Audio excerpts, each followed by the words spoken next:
جناب جس طرح سے یہ مفتی ابو محمد صاحب اذان کے بعد جو دعا ہوتی ہے اس میں بھی اللہ تعالیٰ سے گزارش کی جاتی ہے کہ اللہ تعالیٰ حضور نبی کریم صلی اللہ علیہ وسلم کو رتبہ عطا فرما جس کا وعدہ فرمایا، تو اللہ نے تو وہ دینا ہی ہے، ہم تو اپنے لیے تو اسی طرح اپنے لیے ہی مانگ رہے ہوتے ہیں. اسی طرح سیدنا علی جیسی ہستیوں کا ذکر کر رہے ہوتے ہیں ہم اپنے لیے، ان کی جتنی مرضی تعریف کر دیں ان کو تو اللہ نے بلند مقام دے دیے.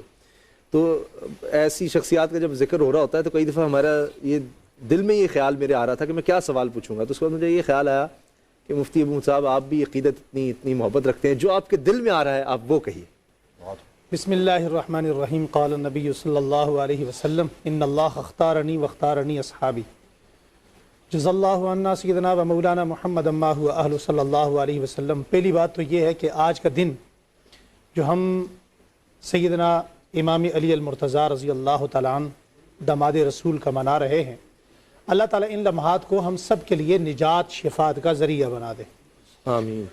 دوسری بات یہ ہے، میں ایک بات کی یہاں وضاحت کرنا چاہتا ہوں کہ ہم لوگ بسا اوقات فضائل میں، علماء سے نہیں کہہ رہا، میں جو ناظرین سن رہے ہیں ان سے یہ کہہ رہا ہوں کہ وہ محسوس شاید ایسا کرتے ہیں، ہر بندہ اپنی سوچ کے مطابق سنانے والے کو محسوس کرتا ہے، لیکن کئی بار ایسا ہوتا ہے سننے والا یہ محسوس کرتا ہے کہ ہم لوگ فضائل دانستہ طور پر ان کو دے رہے ہوتے ہیں. نبی کریم صلی اللہ علیہ وسلم کی ذات گرامی کو اگر آپ سمجھ جائیں تو آپ کو حضرت علی المرتضیٰ رضی اللہ تعالیٰ عنہ خود سمجھ آ جائیں گے. کیسے؟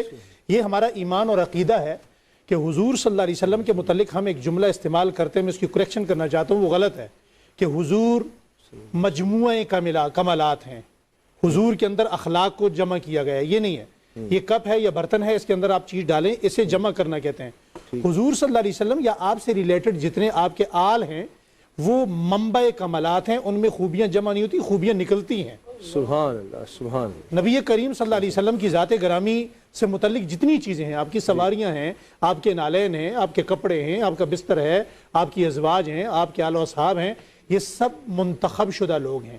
اللہ جل شانہ نے اپنے نبی کو کوئی ایسی چیز نہیں دی، جب کوئی عام چیز ضروریات استعمال کی ایسی نہیں دی تو آپ کو داماد ایسے کیسے دیے جا سکتے ہیں؟ اسی بات کو آپ یوں سمجھیں کہ حضرت علی المرتضیٰ رضی اللہ تعالیٰ عنہ کی عظمت کا اندازہ صرف ان دو باتوں سے لگائیے، چونکہ وقت بڑا مختصر ہوتا ہے.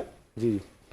پہلی بات تو یہ لگائیں کہ حضور صلی اللہ علیہ وسلم نے فرمایا دنیا کے اندر، اب حضور جب اندازہ لگا لیں تو حضور صلی اللہ علیہ وسلم کا آپ جانتے ہیں، علماء نے لکھا ہے ایک جگہ پر کہ پوری دنیا کے اندر جتنے انسان ہیں اللہ تعالیٰ نے جل شانہ نے ان ساری انسانیت کو ایک حصہ عقل دی ہے، اور 99 حصے عقل اللہ نے رسول اللہ صلی اللہ علیہ وسلم کو دی ہے. 99 حصے کے عقل کی مالک شخصیت پیغمبر دو عالم صلی اللہ علیہ وسلم کیا فرما رہے ہیں؟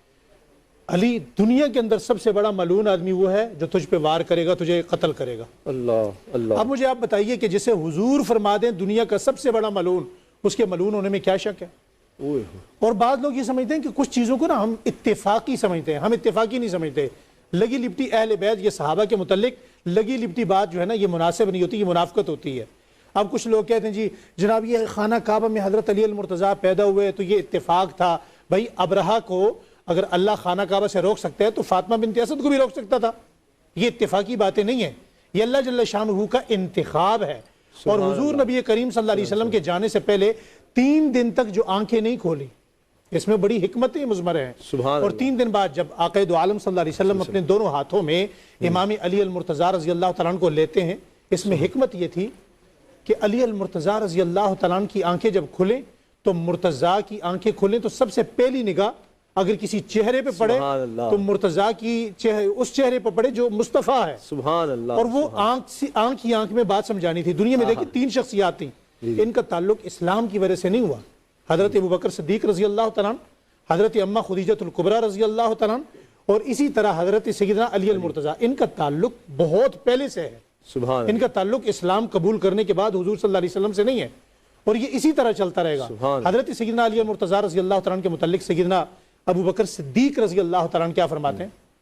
فرماتے ہیں اگر تم دیکھیں حضرت ابوبکر صدیق کے متعلق ہماری کتب کثیرہ میں یہ بات موجود ہے کہ ہر وہ کام جو رسول اللہ صلی اللہ علیہ وسلم نے کیا اس پر منوان اگر کسی شخصیت کو دیکھنا ہے تو وہ ابوبکر صدیق ہے.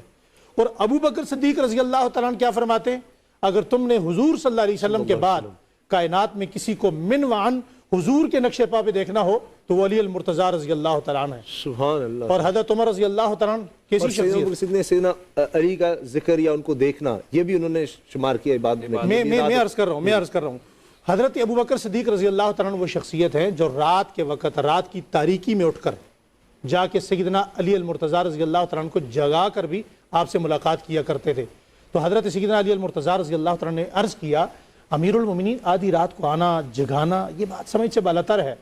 فرمایا رسول اللہ اسی طرح آتے تھے یا نہیں آتے تھے؟ واہ واہ واہ، حسن و حسین کے دروازے پہ آتے تھے، آپ کے دروازے پہ آتے تھے، فاطمہ الزہرا کے دروازے پہ آتے تھے۔ تو یہ تو سنت رسول ہے آپ کے دروازے پر آنا، آپ کی زیارت کرنا۔ اور حضور نبی کریم صلی اللہ علیہ وسلم کے یہ جو صحابی ہیں، یہ جو بھائی ہیں، یہ جو یار ہیں، حضرت سیدنا علی المرتضیٰ رضی اللہ تعالیٰ عنہ، ان کے متعلق حضرت عمر رضی اللہ تعالیٰ عنہ کیا فرماتے ہیں؟ جی فرمایا اگر تمہیں دنیا میں کہیں بھی کوئی فیصلہ کرنا پڑے، حضرت عمر رضی اللہ تعالیٰ عنہ کے وہ کمنٹس بھی سننے والے ہیں کہ جب صحابہ اکرام کی محفل میں علی المرتضیٰ کی مدح سرائی ہو رہی ہے، حضرت علی کی تعریفیں ہو رہی ہیں، تو حضرت عبداللہ بن مسعود اپنے مزاج کے مطابق ہی کہہ بیٹھے کہ مدینۃ المنورہ میں سب سے بڑی، یہ ایک تعریف تھی، مدینۃ المنورہ میں سب سے بڑے فیصلہ کرنے والے اگر صحابہ میں کوئی ہیں تو حضرت علی ہیں۔ حضرت عبیدہ بن جراح رضی اللہ تعالیٰ نے ان کی اس بات کا رد کیا، فرمایا آپ غلط کہتے ہیں، مدینہ میں نہیں، مکہ مدینہ میں جہاں تک مسلمان ہیں وہاں تک علی سے بہتر فیصلہ کرنے والا کوئی نہیں ہے۔ اتنے میں امیر المومنین حضرت عمر رضی اللہ تعالیٰ تشریف لائے، فرمایا بھائی ہمیں بھی بتایا جائے کہ کیا بات ہو رہی ہے۔ فرمایا جی عبداللہ بن مسعود نے علی المرتضیٰ رضی اللہ تعالیٰ عنہ کے بارے میں یہ فرمایا اور عبیدہ بن جراح نے یہ کہا، تو دونوں کا رد حضرت عمر نے کیا، فرمایا دونوں غلط کہتے ہو۔ فرمایا ایسا نہیں کہ مکہ مدینہ میں، پوری دنیا میں قرۂ ارض میں علی المرتضیٰ رضی اللہ تعالیٰ عنہ سے بہتر فیصلہ کرنے والا اس کائنات میں کوئی نہیں ہے۔ اور حضرت علی المرتضیٰ رضی اللہ تعالیٰ عنہ حضور نبی کریم صلی اللہ علیہ وسلم کے وہ صحابی ہیں کہ کائنات میں کوئی عمل ایسا جو حضور نے کیا ہو علی المرتضیٰ نے نہ کیا ہو ایسا نہیں ہو سکتا۔ اور حضور صلی اللہ علیہ وسلم کے یہ وہ صحابی ہیں کہ حضرت امام نسائی فرماتے ہیں جتنے خطبے، آخری بات کر رہا ہوں آپ اشارہ بھی دے رہے ہیں مجھے، حضرت امام احمد فرماتے ہیں کہ سب سے زیادہ خطبے حضور صلی اللہ علیہ وسلم نے حضرت علی المرتضیٰ کی شان میں کہے، گویا جس زبان سے قرآن نکلا اس لسان نبوت کو علی المرتضیٰ کی تعریف کے لیے اللہ تعالیٰ نے منتخب فرمایا۔ اور حضرت امام نسائی نے جب ان حدیث کو جمع کیا تو ایک بہت بڑی ضخیم کتاب بن گئی۔ آج ہمیں سوچنے کی ضرورت یہ ہے کہ فتویٰ لینے کی ضرورت نہیں ہے کہ فلاں مسئلے کے مولوی صاحب مفتی صاحب فتویٰ دیں گے، بات سیدھی سی ہے، ہر بندہ اپنے متعلق خود مفتی بن جائے۔ اگر ذرہ برابر رائی کے دانے برابر بھی کسی کے دل میں امام علی المرتضیٰ رضی اللہ تعالیٰ عنہ کے متعلق کوئی بات آتی ہے، شائبہ بھی آتا ہے، محبت میں کمی بھی آتی ہے، تو وہ دار اسلام سے خارج سمجھے، اس کے یہ فضول کے چکر ہیں، یہ کعبے کا طواف نہیں۔ جزاک اللہ، جزاک اللہ۔